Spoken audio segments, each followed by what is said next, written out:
السلام علیکم ورحمۃ اللہ وبرکاتہ. حامدا ومصلیا ومسلما اما بعد. عزیز طلباء، دروس البلاغہ سے آج ہم ندا کے بارے میں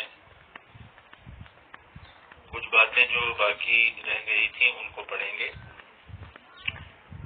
تو مصنف نے لکھا ہے وقد تخرج ألفاظ النداء عن معناها الأصلي إلى معان أخرى تفهم من القرائن.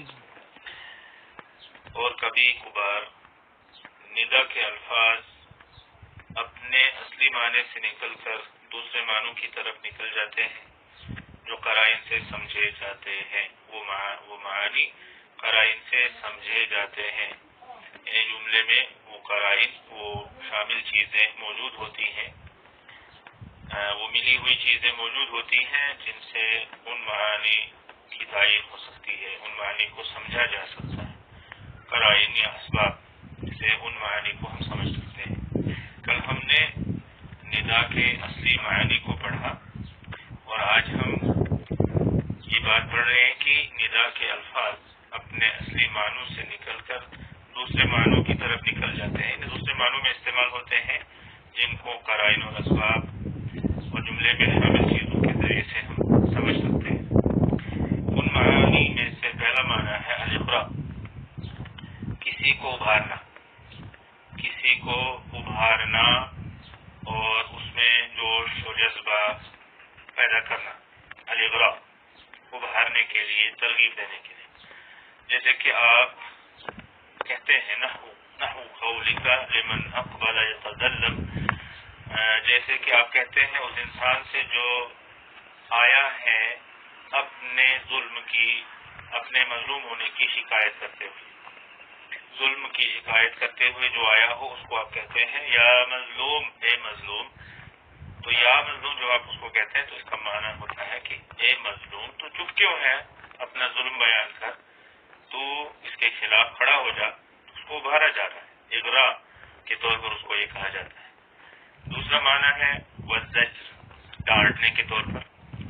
ڈانٹنے کے لیے بھی ندا کے الفاظ کو استعمال کیا جاتا ہے اپنے اصلی معنی سے نکال کر. جیسے کہ شاعر نے کہا ہے افؤادی متی المتاب الما تصح والشیب فوق رأسی الما. تو یہاں پر شاعر کہتا ہے اپنے دل سے افؤادی، میرے دل، متی المتاب، کب توبہ کا وقت آئے گا، الما تصح، کیا تم نہیں جاگو گے، غفلت سے، سستی سے اور خواہشات میں پڑنے سے تم نہیں جاگو گے، تم باز نہیں آؤ گے. والشیب فوق رأسی الما، اور حال یہ ہے کہ بڑھاپا پورے سر پر آ چکا ہے، پورے سر کے بال سفید ہو چکے ہیں. تو افؤادی یہاں حمزہ جو ندا کے لیے استعمال ہوتا ہے اس کو استعمال کیا گیا ہے دل کو ڈانٹنے کے لیے. تو زجر کے معنی میں اس کو استعمال کیا گیا. اسی طرح سے تیسرا معنی ہے والتحیر والتضجر، حیران ہونا اور دل کا تنگ ہونا. اس معنی اس چیز کو بیان کرنے کے لیے بھی ندا کے الفاظ کو استعمال کیا جاتا ہے، حیران ہونے کے معنی میں اور دل کی تنگی کو بیان کرنے کے لیے. جیسے کہ کہا جاتا ہے، جیسے کہ شاعر نے کہا ہے آیا منازل سلمى این سلمى کی، اے سلمى کی منزلوں، تمہاری سلمى کہاں ہے، اے سلمى کی منزلوں، اے سلمى کی جگہوں. جہاں جہاں سلمى جاتی تھی ان جگہوں کو شاعر پکار رہا ہے. سلمى اس کی معشوقہ، اس کی محبوبہ، تو ان کو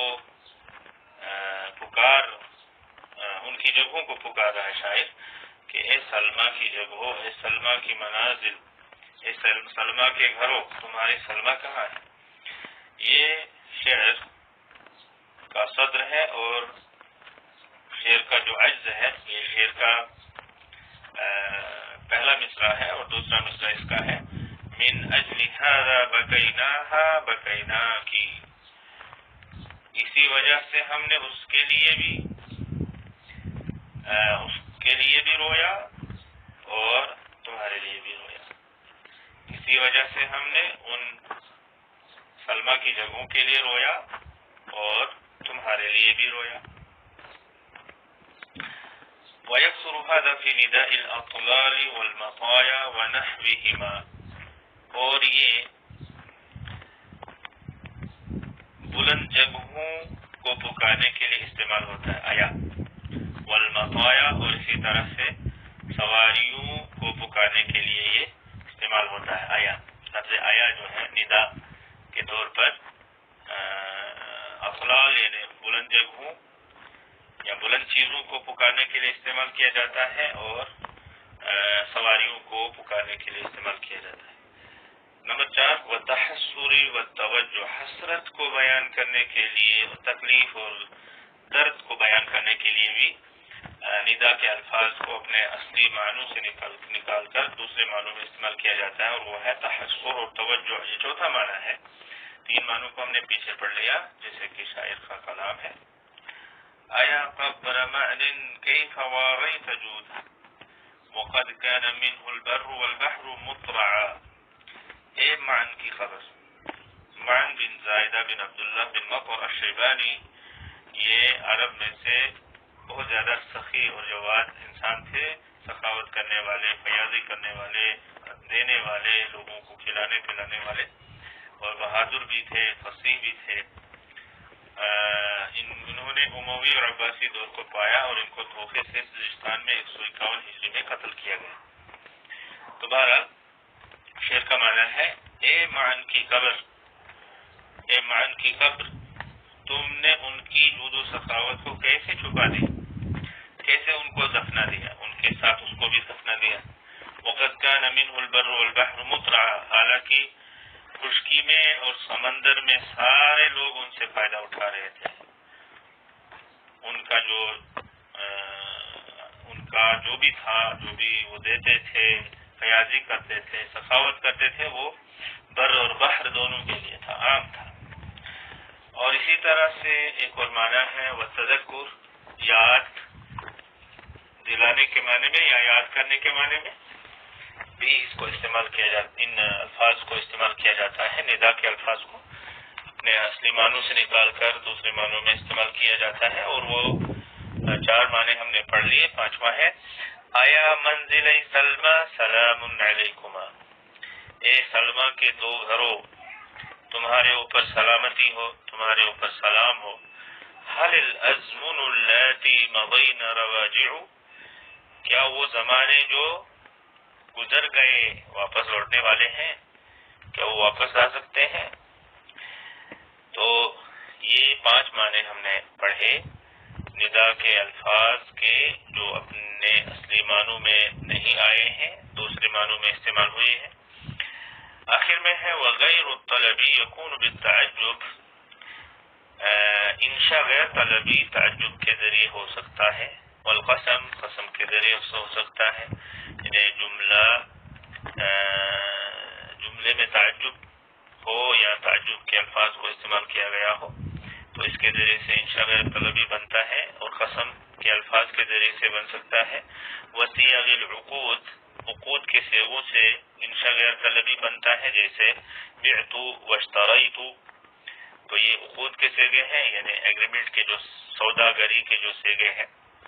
وَيَكُونُ بِغَيْرِ ذَلِكَ، اور اس کے علاوہ دوسرے صیغوں سے بھی یہ انشاء غیر طلبی بن سکتا ہے، جیسے کہ افعال مقاربہ سے، افعال مدح اور ذم سے، اور ربا اور کم خبریہ سے. ان تمام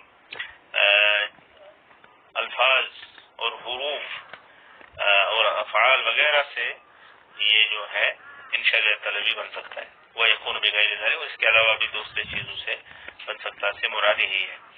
وَأَنْوَاءُ الْإِنشَاءِ غَيْرِ الطَّلَبِي لَيْسَتْ مِنْ مَبَاحِثِ عِلْمِ الْمَعَانِي.